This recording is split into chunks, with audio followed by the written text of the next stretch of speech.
Mageuzi ya uchumi na fedha tuliyoyaanzisha nchini yamekuwa ni msingi muhimu wa kuijenga Zanzibar unaoshirikisha wananchi katika ukuaji wa uchumi wa nchi yao.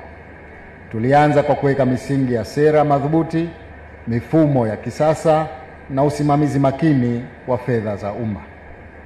Sasa tunashuhudia matokeo kama ifuatavyo. Kwanza, uchumi wetu umekuwa kwa zaidi ya 7.2% kwa mwaka. Uwekezaji wa ndani na nje umeongezeka. Mfumuko wa bei umedhibitiwa kwa wastani wa tarakimu moja. Mapato ya ndani yameongezeka kwa 278 katika kipindi cha miaka mitano. Na sekta za huduma, utalii, kilimo na uvuvi zimekuwa kwa kasi sana. Mageuzi haya yamejengwa juu ya misingi ya uwajibikaji, uwazi na matumizi bora ya teknolojia za kisasa.